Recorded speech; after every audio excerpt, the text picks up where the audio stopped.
ఈరోజు ప్రత్యేకంగా మన రాష్ట్ర ముఖ్యమంత్రి వర్యులు గౌరవ ప్రదేశ్ కాంగ్రెస్ అధ్యక్షులు పెద్ద రేవంత్ రెడ్డి గారు ఏదైతుందో వారు స్వయంగా ఈ సమావేశానికి రావటం వారికి నేను హృదయపూర్వకంగా నమస్కారాలు చెప్తున్నాను. సమావేశంలో పాల్పంచుకుంటున్నటువంటి ఇతర మిత్రులు, గౌరవ మంత్రివర్యులు మిత్రులు శ్రీధర్ బాబు గారు, గౌరవ మంత్రివర్యులు మిత్రులు పొన్నం ప్రభాకర్ గారు, గౌరవ మాజీ మంత్రివర్యులు ప్రస్తుతం మైనార్టీ వెల్ఫేర్ బాధ్యత నిర్వహిస్తున్న షబీర్ అలీ గారు, గౌరవ కార్యనిర్వాహక అధ్యక్షులు ప్రదేశ్ కాంగ్రెస్ మహేష్ కుమార్ గౌడ్ గారు, జిల్లా కాంగ్రెస్ అధ్యక్షులు సోదరుడు అడ్లూరి లక్ష్మణ్ కుమార్ గారు, ఈ ప్రాంతానికి కురుట్లలో గతంలో ప్రాతినిధ్యం వహించి పెద్ద ఆయనగా ఒక ప్రత్యేక గుర్తింపు తెచ్చుకున్నటువంటి పెద్ద రత్నాకరరావు గారి తనుడైనటువంటి మిత్రులు జువ్వాడి నరసింహరావు గారు, అట్లాగే వేదికను అలంకరించున్న వివిధ హోదాలో ఉన్న కాంగ్రెస్ పార్టీ నాయకులు, ప్రతినిధులు, ముఖ్యంగా జగిత్యాల, మెట్పల్లి, కోరుట్ల వివిధ ప్రాంతాల నుండి తరలి వచ్చినటువంటి రైతాంగం, రైతు కూలీలు, కాంగ్రెస్ కార్యకర్తలు, అభిమానులు, మా తల్లులు, ఆడబిడ్డలు అందరికి హృదయపూర్వకంగా నమస్కారం చెప్తూ, వాస్తవంగా నా గురించి నేను ప్రత్యేకంగా మీకు తెలియనోని కాదు. నా సుదీర్ఘ ప్రజా జీవితం దాదాపు 4 దశాబ్దాల క్రితం పంచాయతీ సమితి అధ్యక్షుడిగా ఆరంభింపబడి శాసనసభ్యుడిగా, మంత్రిగా, మన శాసన మండలి సభ్యుడిగా పట్టభద్రుల నియోజకవర్గానికి నాకు ఎన్నికల్లో గెలిచినా ఆశించిన ఫలితం పొందలేకున్నప్పటికీ కూడా ప్రజానీకానికి అందుబాటులో ఉండి సేవ చేయడమే నా బాధ్యత భావించేటువంటి వాడిని నేను అని చెప్పి అంటున్నాను. ఇవాళ ఈ ప్రాంతంలో రైతాంగానికి ఎప్పుడు ఏ సమస్య వచ్చినా కానీ చెప్పంటున్నాను, అందుబాటులో ఉండేటువంటి ఒక వ్యక్తిని నేను అని చెప్పంటున్నాను. ఇవాళ రైతాంగానికి ప్రాజెక్టుల ద్వారా సాగునీరే కానీ, కరెంటే కానీ, ధాన్యం సేకరణ, రైస్ మిల్లర్ల దోపిడీ నుండి నిలువరింపజేయడమే కానీ ఏ సమస్య ఉత్పన్నమైనా ఇవాళ అండగా నిలబడేవాడు ఎవరు అని చెప్పంటే జీవన్ రెడ్డి అని చెప్పక తప్పదని చెప్పంటున్నాను.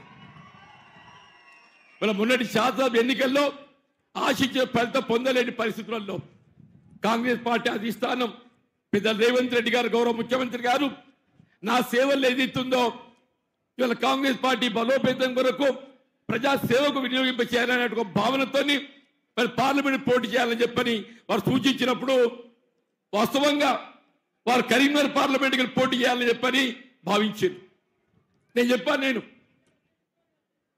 నాకు ప్రజా జీవితంలో రాజకీయ జన్మనిచ్చింది జగిత్యాల నియోజకవర్గం. జగిత్యాల శాసనసభ నియోజకవర్గం గతంలో కరీంనగర్ పార్లమెంట్ నియోజకవర్గంలో ఉన్నప్పుడు నేను అప్పుడు కరీంనగర్ పోటీ చేసే మాట వాస్తవం. వీళ్ళు మారిన పరిస్థితులకు అనుగుణంగా జగిత్యాలే కానీ, కోరుట్లే కానీ పునర్విభజనలో ఏదైతుందో నిజామాబాద్లో అంతర్భాగం కావడం జరిగింది. నా కాంగ్రెస్ పార్టీ అధిష్టానం పార్లమెంట్ సభ్యుడే పోటీ చేసే అవకాశం కల్పించాలని భావిస్తున్న తరుణంలో నేను వారిని ఒకటే కోరింది. నేను ఇలా రాజకీయంగా నాకు ఒకటే, నా జీవితం చివరి అంకం వరకు అని చెప్పంటున్నాను. నాకు రాజకీయ జన్మనిచ్చినటువంటి ఒక ఈ జగిత్యాల ప్రాంతాన్ని సేవ చేయడం ఏదైతుందో నా బాధ్యత అని చెప్పని పేర్కొంటూ నాకు అవకాశం ఏదైతుందో నిజామాబాద్ గారు కల్పించాలని చెప్పని కోరడంతో మరి కాంగ్రెస్ పార్టీ అధిష్టానం పెద్ద రేవంత్ రెడ్డి గారు వారు ఏదైతుందో మన ఆలోచనలకు అనుగుణంగా నిజామాబాద్ పార్లమెంట్ అవకాశం కల్పించడం జరిగింది. ఈరోజు వాస్తవం చెప్పంటూ నేను ప్రజా జీవితంలో ఎన్నో ఒడిదుడుకులు ఎదుర్కొన్నా. నేను కాంగ్రెస్ పార్టీ నాకు ఆది నుండి కూడా చెప్పంటూ నేను నాకు అండగా నిలిచిన ప్రతిసారి నాకు అవకాశం కల్పించింది. అయినా ఎన్నికల్లో గెలవడం అనేది మనం అనుకున్నట్టు ప్రతిసారి సాధ్యం కాదు. నేను 6 పర్యాయాలు శాసనసభలో గెలిచిన, 5 పర్యాయాలు ఏదైతుందో ఆశించిన ఫలితం పొందకుండా ఎన్నికల్లో ఓటమి చెందడం జరిగింది. అయినప్పటికీ కూడా ఎన్నికల్లో గెలవడం, ఓడడం అని కాకుండా ప్రజానీకానికి అందుబాటులో ఉండడమే ఒక ప్రజాప్రతినిధి బాధ్యత భావించి అనునిత్య ప్రజలకు అందుబాటులో ఉండేటువంటి వ్యక్తి ఏదైతుందో మీకు తోడుగా ఉన్నటువంటి వాడిని ఈ జీవన్ రెడ్డి అని చెప్పంటున్నాను. దయచేసి నన్ను ఆదరించండి చెప్పంటాం. వీళ్ళ రాజకీయంగా మిత్రులు మాట్లాడుతున్నారా? నిన్న కాక మొన్న కూడా పేపర్లో చూసిన సోదరుడు అరవింద్ జీవన్ రెడ్డి ఏం చేసిందని చెప్పాలి. ఆశ్చర్యవరం ఆయన అందరు నీ లెక్క ఉంటారు అనుకుంటున్నావే? నువ్వు 5 సంవత్సరాలే పార్లమెంట్ సభ్యుడికి ఎంపికై ఎన్నడైనా నువ్వు ఎన్నికలు చేసిన వాగ్దానమే కానీ ఇతరత్రా కానీ చేసిన కార్యక్రమం నిజామాబాద్ పార్లమెంటరీ నియోజకవర్గానికి సంబంధించే కానీ ఈ ప్రాంతంలో కానీ పసుపోటు 5 రోజులు తెరుస్తా అని చెప్పాను. 5 సంవత్సరాలు గడిచింది. నువ్వు ఎక్కడ ఏర్పాటు చేసినావు చెప్పంటే 5 సంవత్సరాలు మరొకసారి అవకాశం ఇవ్వని చెప్పంటాడు. చక్కెర కర్మాగారం పునర్భావన చేస్తా అని చెప్పన్నాడు. 5 సంవత్సరాలు గడిచిపోయింది. ఏమైందని నాయన అని చెప్పంటే వీళ్ళు మరొక్కసారి అవకాశం ఇవ్వని చెప్పంటాడు. నేనంటున్నా ఆనాడు కవిత గారికి అవకాశం ఇస్తే చక్కెర ఫ్యాక్టరీ మూత వేసింది. నీకు అవకాశం ఇస్తే 5 సంవత్సరాలు నీ విలాసవంతమైన జీవితానికి అలవాటు పడి ఈ ప్రాంత రైతాంగాన్ని ఏదైతుందో అష్ట కష్టాలు పాలు చేసినటువంటి వాడివి నువ్వు. మళ్ళీ నీకు అవకాశం ఏమంటే ఇస్తారని చెప్పంటు నేను. జీవన్ రెడ్డి ఏం చేశాడా రా చూపెడదా చెప్పంటు నేను. రైతాంగానికి అండగా నిలబడే విధంగా యావత్ ఉత్తర తెలంగాణలోనే అతిపెద్ద మామిడి మార్కెట్ జగిత్యాల కేంద్రంగా ఏర్పాటు చేసినని చెప్పంటు నేను. యావత్ తెలంగాణలో రాజధాని బయట ఏర్పాటు చేసే మొట్టమొదటి వ్యవసాయ కళాశాల జగిత్యాలని చెప్పంటూ నేను. ఆనాడు పెద్ద రత్నాకరరావు గారి చొరవతో ఏదైతుందో కోరుట్ల కేంద్రంగా పశు వైద్య కళాశాల ఏర్పాటు చేయడం జరిగిందని చెప్పంటూ నేను. జగిత్యాల కేంద్రంగా సాంకేతిక విద్యా కళాశాల కళాశాల ఏర్పాటు చేసుకోవాలని చెప్పంటున్నా. కరీంనగర్ కేంద్రంగా శాతవాహన విశ్వవిద్యాలయాన్ని ఏర్పాటు చేసామని చెప్పంటున్నా. హైదరాబాద్ కరీంనగర్ రహదారి నేను ఆర్ఎండ్బి మంత్రిలకు వచ్చిన అవకాశాన్ని ఏదైతుందో రాజీవ్ రహదారి అని చెప్పంటున్నా. ఆనాడు 4.5 గంటలు అవుతే 2.5 గంటలు వీళ్ళ కరీంనగర్ నుండి హైదరాబాద్ జరిగే విధంగా రోడ్డు నిర్మాణం చేసింది వారి జీవన్ రెడ్డి అని చెప్పంటున్నాను. నాకు ఆశ్చర్యమే చెప్పంటున్నాను. అందరు అరవింద్ లాగానే ఉంటారే, పనిచేసే వాళ్ళు కూడా ఉంటారు. అందరు అరవింద్ లాగా ఉండరు, పనిచేసే వాళ్ళు కూడా ఉంటారు అని చెప్పంటున్నా. మన లాంటి వాళ్ళు ఏదైతుందో వీళ్ళు పనిచేసే సంకల్పం కావాలని చెప్పంటున్నాను. నిజామాబాద్ చక్కెర కర్మాగారం పునఃప్రారంభం గౌరవ ముఖ్యమంత్రి గారు ఏదైతుందో ఎన్నికల్లో చేసిన వాగ్దానమనే కాకుండా వారు ముఖ్యమంత్రిగా బాధ్యతలు చేపట్టడంతోనే వారు మొట్టమొదటి కార్యక్రమం ఒక రైతు బిడ్డగా చెప్పంటున్నాను. చక్కెర కర్మాగారం పునఃప్రారంభానికి సంబంధించి గౌరవ పరిశ్రమల శాఖ మంత్రులు శ్రీధర్ బాబు గారికి ఏదైతే సూచన చేసి సబ్ కమిటీ వేయడం జరిగింది. వారు మొన్ననే నిజామాబాద్ కేంద్రంగా ఏదైతుందో బై సెప్టెంబర్ 17 క్యాబినెట్ నిర్ణయం తీసుకొని ఏదైతుందో 2025 డిసెంబర్ నాటికి ఏదైతుందో చక్కెర గాన్ ఆడిపిస్తా అని చెప్పని పేర్కొనడం జరిగిందని చెప్పంటున్నా. ఇది రేవంత్ రెడ్డి గారి మాట అని చెప్పంటున్నా. ఇలాగా కాదా అని చెప్పంటున్నాను. ఈ ప్రాంతం ఏదైతుందో వ్యవసాయానికి అవకాశాలు ఎక్కువ ఉన్నాయి. వ్యవసాయ ఆధారిత పరిశ్రమలు ఏర్పాటు చేసుకునే అవకాశం ఉందన్న. ఈ ప్రాంతంలో మామిడి తోటలు ఎక్కువగా విస్తృతి ఉంది. మామిడి తోటల వల్ల ఏదైతుందో భూమిలో తేమ శాతం పెరిగి అంత తేనెమంత వస్తుంది. మామిడి పరిశోధన కేంద్రం ఏదైతుందో ఇక్కడ ఏర్పాటు చేయవలసిన ఆవశ్యకత ఉందని చెప్పంటున్నాను. మామిడి ప్రాసెసింగ్ యూనిట్ మిత్రులు పరిశ్రమల శాఖ మంత్రులు శ్రీధర్ బాబు దృష్టి కూడా తీసుకెళ్ళినారు. ఇక్కడ మ్యాంగో ప్రాసెసింగ్ యూనిట్ ఏర్పాటు చేయడానికి ఏదైతుందో స్కోప్ ఎక్కువ ఉన్నది. మామిడి పరిశోధనతో పాటుగా మామిడి ప్రాసెసింగ్ యూనిట్ ఏర్పాటు చేసినట్టయితే వరికి ప్రత్యామ్నాయంగా ఏ విధంగా చక్కెర పంటపై మనం అవకాశాలు పెంచుకునే అవకాశం ఉంటుందో అట్లాగే మామిడి తోటలు కూడా పెంచుకోవడానికి ఈ ప్రాంతంలో అవకాశాలు ఎక్కువనే చెప్పంటున్నాను. దాంతో పాటుగా మామిడి ఎగుమతికి ఏదైతుందో రైల్వే లైన్ వీళ్ళ జగిత్యాల వ్యవసాయ మార్కెట్ అనుసంధానం చేయబడిందని చెప్పంటున్నాను. జగిత్యాల వ్యవసాయ మార్కెట్ నుండి ఏదైతుందో మామిడి డైరెక్ట్ గా ఢిల్లీకి ఎగుమతి చేసే అవకాశం ఉందని చెప్పంటున్నాను.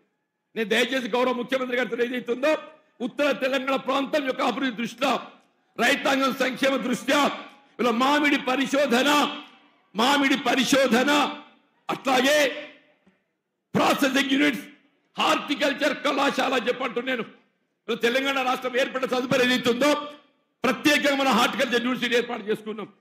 హార్టికల్చర్ యూనివర్సిటీలో అంతర్భాగంగా అనుబంధంగా ఏదైతుందో ఇలా జగిత్యాల ప్రాంతంలో ఏదైతుందో ఒక హార్టికల్చర్ కళాశాల ఏర్పాటు చేయగలిగినట్టయితే ఇక్కడ మామిడి తోటతో పాటుగా పండ్ల తోటలు కాయగూరలు ఇలా జగిత్యాల మెట్పల్లి కోరుట్ల పరిసర ప్రాంత రైతాంగం అంతా ఏదైతే కాయగూరల పంటల పట్ల ఎక్కువ ఆసక్తి చూపుతున్నారు. కాయగూరల పంటల పట్ల మెళ్ళుగోలు చూపెట్టడానికి కొరకు ఏదైతుందో మనకు హార్టికల్చర్ కళాశాల ఉపయోగపడుతుంది. నేను దయచేసి గౌరవ ముఖ్యమంత్రి గారిని ఏదైతుందో ఇలా మామిడి పరిశోధన మామిడి ప్రాసెసింగ్ తో పాటుగా ఒక హార్టికల్చర్ కళాశాల జగిత్యాల ఏదైతుందో ఒక ఎడ్యుకేషన్ హబ్ అంటున్నాను. ఒక ఎడ్యుకేషన్ హబ్ జగిత్యాల్లో విద్యాపరంగా లేనటువంటి ఒక నీకు సదుపాయాలు ఎక్కడ లేవని చెప్పి అన్ని ఇక్కడ ఉన్నాయని చెప్పంటాం. నేను ఆనాడు ఇదే గడ్డ మీదకి చెప్తున్నాను. నేను 2004-2009 మధ్య కాలంలో ఆనాడు ముఖ్యమంత్రిగా ఉన్నటువంటి రాజశేఖర రెడ్డి గారితో పులివెందలకు ధీటుగా నేను జగిత్యాల అభివృద్ధి చేసాను, జగిత్యాల అభివృద్ధి చేసాను అని చెప్పంటాను. అభివృద్ధి అంటే సిరిసిల్ల సిద్దిపేట కాదు. సిరిసిల్ల సిద్దిపేట ఎంత అభివృద్ధి అయిందా? 2014 తదుపరి అయి ఉండొచ్చు కాక చెప్పంటున్నాం. 2004-2009 మధ్య కాలంలో ఉమ్మడి రాష్ట్ర కాంగ్రెస్ ప్రభుత్వం హయాంలో ఏదైతుందో పులివెందలకు ధీటుగా ఏదైతుందో అక్కడ లేని కళాశాలలన్నీ కూడా జగిత్యాల కేంద్రంగా ఏర్పాటు చేసిన ఘనత మీ జీవన్ రెడ్డి అని చెప్పి అంటున్నాను.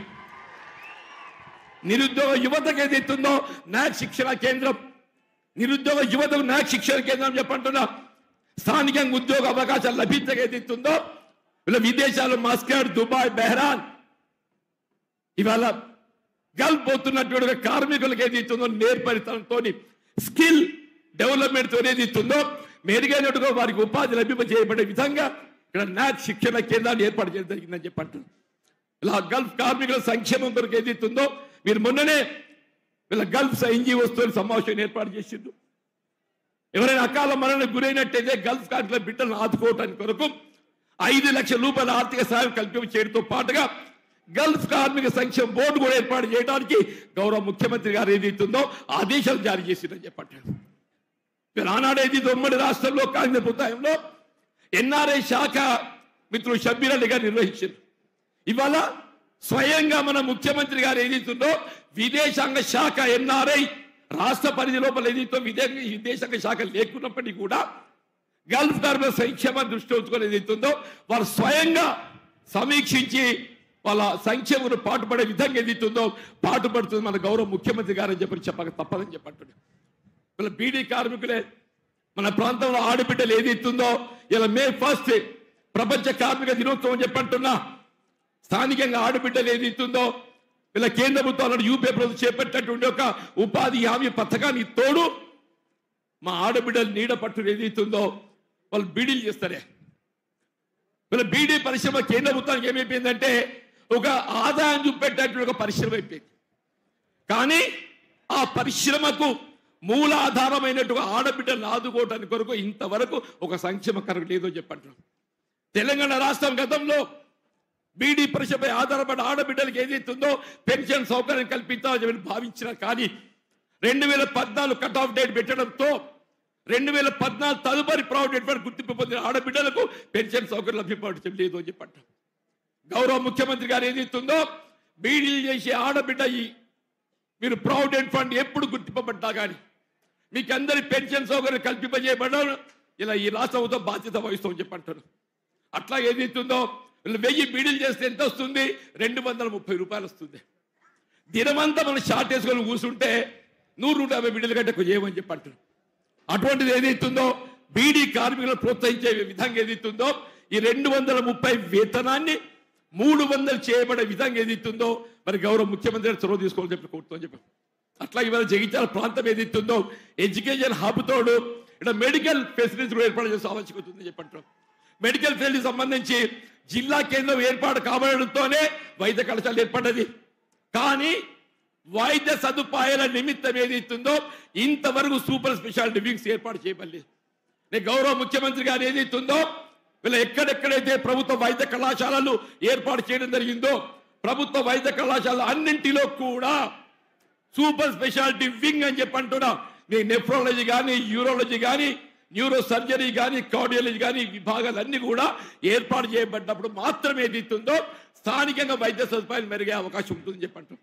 దయచేసి అంతా గోదావరి తీర ప్రాంతం గోదావరి నది జలాలను ఏదైతుందో ఒడిసి పట్టుకొని మన ప్రాంతం సస్యశాలను చేసుకునే అవకాశం ఉందని చెప్పంటున్నాం.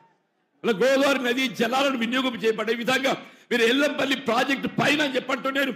ప్రతి 10 కిలోమీటర్లకు ఒక్కొక్క చెక్ డ్యామ్ బ్యారేజ్ నిర్మాణం చేయగలిగినట్టయితే వృధా పోతున్న గోదావరి నది జలాలను భూగర్భ జల మట్టం పెంపొందించడంతో పాటుగా ఈ ప్రాంతంలో సస్యశాలం చేసుకునే అవకాశం ఉంటుందని చెప్పంటాం.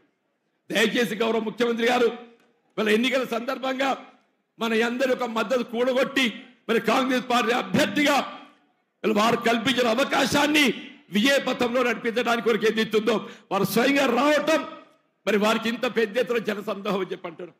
ఇంత మండు టెండలో 46-47 డిగ్రీల వేడిలో ఏదైతుందో మీరు తల్లి రావడం నిజంగా మీకు అందరూ ఉండబడ్డా చెప్పండి. దాదాపు 40-50 వేల జనం అంటే తల 4 ఓట్లు చాలే. తల 4 ఓట్లు ఎన్ని చేయాయి? 2 లక్షల ఓట్లు అయితే. తల 4 అయితే 2 లక్షల ఓట్లు అయితే 50 × 4 2 లక్షలు. జగిత్యాల 1,00,000, కోరుట్ల 1,00,000. ఏమంటారు? జగిత్యాల 1,00,000, కోరుట్ల 1,00,000. నిజామాబాద్ పార్లమెంట్ నియోజకవర్గం ఏదైతుందో రేవంత్ రెడ్డి గారు మన అభ్యర్థి విజయాని కోసం వారి వాళ్ళ పట్టుదలతోని మరి వాళ్ళకి రావడానికి మరొకసారి ధన్యవాదాలు చెప్తూ సెలవు తీసుకోవడం. జై హింద్, జై కాంగ్రెస్. గౌరవనీయులు